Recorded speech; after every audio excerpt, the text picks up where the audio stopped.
अगर आप 5 वर्ष ब्रह्मचर्य रहे केवल इसलिए कि जो हमारी संतान हो वो बहुत देशभक्त, हरिभक्त, बलवान, विद्वान, ज्ञानवान हो, और आप नियम से दोनों भजन करो और 5 वर्ष बाद गर्भाधान करके संतान उत्पत्ति के शास्त्र सिद्धांत में अगर वो महापुरुष ना पैदा हो तो बताना। ये जो लोग कहते हैं ना कि अरे बाबा लोग सब कहते हैं देख लेना तुम्हारे पुरखा पानी पा जाए, अगर बादाम ज्यादा खाओगे तो लीवर खराब हो जाएगा, देखो कुछ दिन बाद देख लेना।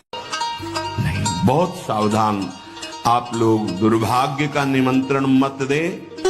ये दुर्भाग्य है, ऐसा दुर्भाग्य है कि आपकी दिनचर्या ही नहीं हो सकती। कभी भी व्यभिचारी की एक जैसी दिनचर्या बहुत काल तक नहीं हो सकती। 2-4 दिन प्रयास करेगा गिर जाएगा।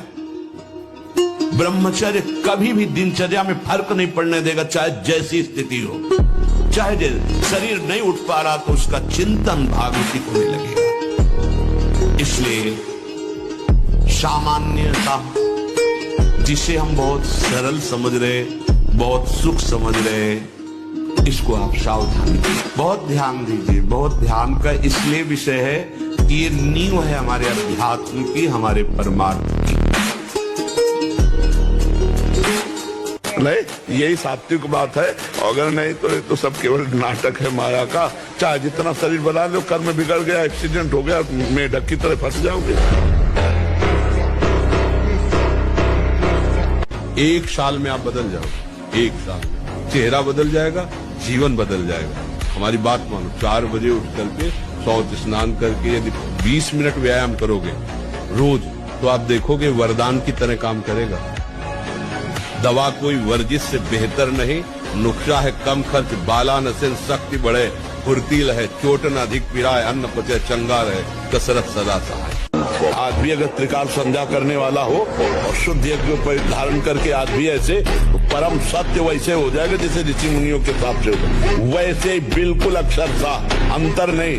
पर जब अपना ब्रह्मणत्व तेज नष्ट करे, हमारी बात हर विद्यार्थी अगर मान ले, हमें फिर इसका उत्तर दे।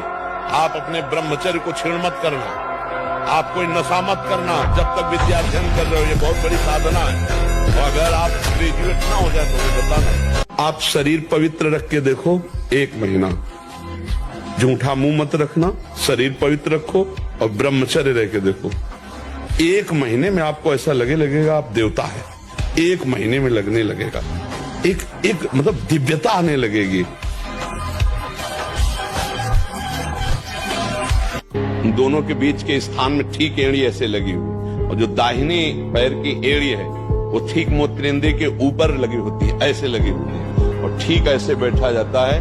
मेरुदंड बिल्कुल यही स्थिति होती है। 2.5 घंटे 3 घंटे बिना हिले फट जाएगी जंगा।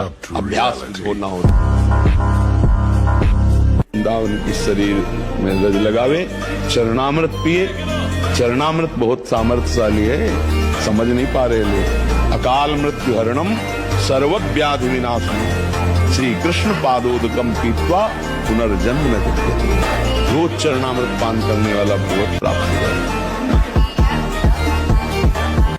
आजकल यही स्वतंत्रता मानी जाती कि जो मैं चाहूं भोगूं, जो मैं चाहूं देखूं, जो मैं चाहूं करूं, तुम मुझ पर अंकुश नहीं लगा सकते हो क्योंकि मेरा जीवन स्वतंत्र है।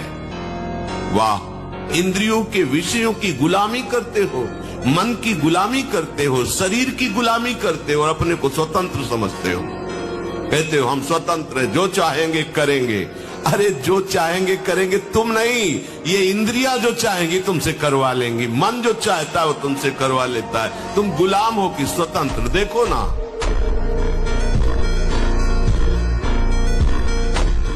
इस गली में या जिस स्थान में आपका अपमान होगा दोबारा जाना नहीं चाहेंगे। हम लोगों को एक ट्रेनिंग दी जाती है, हम भगवत पार्षद ट्रेनिंग में है ना, तो गुरुजन शिक्षा देते जिस गली में अपमान हो वहां जरूर मांगने जाना। जो गाली दे उसके पास से जरूर गुजरना, जो अपमान करे उसको जरूर नमस्कार करना।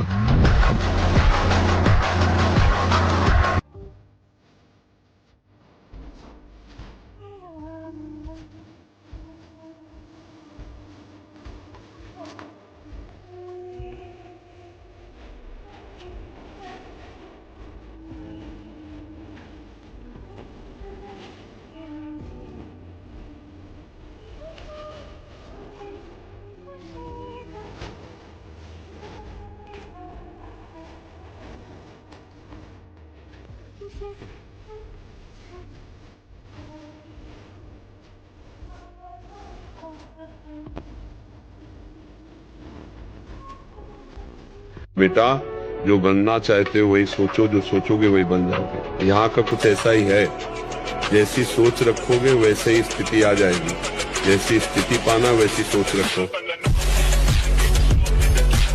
प्राण चाहे चले जाए कदम पीछे नहीं हटाएंगे, प्राण चाहे निकल जाए हम गलत मार्ग में कदम नहीं रखेंगे। आप देखो संकल्प करके कौन आपके संकल्प को तोड़ पाता है। अगर कोई गलत है तो तुम्हारी तरफ देखने का ढंग, तुम्हारी तरफ बोलने का ढंग, तुम्हारी तरफ का जो उसका भाव है वो आपको बता देगा ये आदमी गलत है, चाहे वो किसी भी भेष में हो। दूरी बना लेनी चाहिए। आजकल पता नहीं कौन सा ये रिवाज चल गया है कि जहां सत्संग हुआ मतलब तुम्हारे सत्संग का मजाक उड़ाया जा रहा है, नहीं उड़ाया जा रहा है। अगर सत्संग है तो गंभीर हो जाया जाता है। सत्संग सुनने के बाद एकाग्रता उदासीनता बढ़ती है। ये ताली बजाने की क्या जरूरत है? सत्संग में भगवत महापुरुषों के बीच में जब चर्चा, ये ताली कैसे बजाए? कोई नेता का भाषण हो रहा है क्या? नेता का भाषण में बजाओ। अब वो साधु बोल रहा है अपना अनुभव, आप तालियां बजा रहे हो, मतलब क्या मतलब? तालियां नहीं बजाओ, उदास हो जाओ कि ये जो कह रहे हो मेरे जीवन में नहीं, कब आएगा? भोजन पर सुधार कर रहे। भोजन और बुद्धि का परस्पर बड़ा घनिष्ठ संबंध है। सात्विक आहार निसंदेह आपको इस क्रियाओं से विजय प्राप्त करवा देगा। ध्यान से सुनिए। सात्विक आहार, जब आप भोजन पा रहे हो उस समय नाम जब जरूर चलना चाहिए। अगर उस समय गलत दृश्य देख करके, गलत बातें चिंतन करके भोजन पाओगे तो उसका प्रभाव आपको और गलत में लगा देगा, भले सात्विक भोजन है। ध्यान दीजिए, भोजन के समय जरूर बड़ा आनंद मिलता है। जैसे आप प्रसाद पा रहे हो और आपका अभ्यास फिट है, अब लगा दिया प्रथम यथामति प्रणमोषि वृंदावन तीरम। हमारी बात मानो, 4 बजे उठ करके शौच स्नान करके यदि 20 मिनट व्यायाम करोगे रोज तो आप देखोगे वरदान की तरह काम करेगा। हम बैठकर यही बताते हैं कि पराई बहन बेटियों की तरफ गंदी दृष्टि से मत देखो, ब्रह्मचर्य का पालन करो। गृहस्थ में हो तो अपनी पत्नी से प्यार करो, गृहस्थ में हो तो अपने पति से प्यार करो, धर्म पूर्वक चलो, माता पिता की आज्ञा का पालन करो, रुपया पैसा अधर्म में मत खर्चा करो, नशा मत करो, व्यभिचार मत करो, गंदे आचरण मत करो, तो तुम ही सुखी रहोगे। इसमें ऐसे नियम वाले बनो कि विश्व का कोई भी भोग आ जाए, हम भगवान के लिए त्याग मार्ग में चलें तो त्याग से चलेंगे। सच्चे बनो, बादशाह बनो, गुलाम नहीं, इंद्रियों के गुलाम, मन के गुलाम नहीं। यार भगवान के अंश है हम लोग, समझो समझो भगवान के अंश है। ये गुलामी काम क्रोध लोभ की करके हम कितने नरक भोग चुके। अब नहीं, अब गुरु मिल गए, भगवान का मार्ग मिल गया। अब हम भगवान को प्राप्त करेंगे, सच्चे बनेंगे, अच्छे। जीवन को स्वस्थ, विवेकपूर्ण और प्रसन्नता पूर्वक काटने के लिए ये जीवन प्रसन्नता पूर्वक करें। इसके लिए ब्रह्मचर्य अत्यंत आवश्यक विषय है। प्रार्थना मान लीजिए, यदि आप जीना चाहते हैं सुख पूर्वक, किसी भी स्थिति में 20 वर्ष तक ब्रह्मचर्य नहीं टालना चाहिए। दोपहर की तपती धूप में पंडों की छतरी के नीचे और रात्रि में वही घाटों, थोड़ी देर भिक्षुकों के बीच में बैठ जाना, जो मिला मिला नहीं तो हर हर महादेव, शांत। ब्रह्मचर्य और संयम का बड़ा बल होता है। कभी निराश, हताश और ऐसा नहीं कि चलने लायक नहीं, ऐसा कभी अनुभव जीवन में नहीं हुआ। सभी दोस्तों को राधे राधे।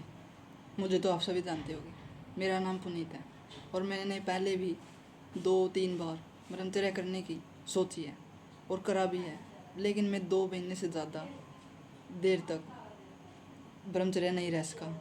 उसके कारण यह है कि मैं जल्दी उठ नहीं पाता था और वर्कआउट नहीं कर पाता था, और मैं वर्कआउट नहीं करता तो ब्रह्मचर्य कैसा रहता। इसलिए मैं अब दोबारा से ब्रह्मचर्य आरंभ कर रहा हूँ और कल से मैं डे 1 से 18 तारीख से ब्रह्मचर्य को आरंभ कर रहा हूँ। तो दोस्तों, मेरे ब्रह्मचर्य से जुड़ने के लिए आप इस चैनल को सब्सक्राइब कर सकते हैं। धन्यवाद।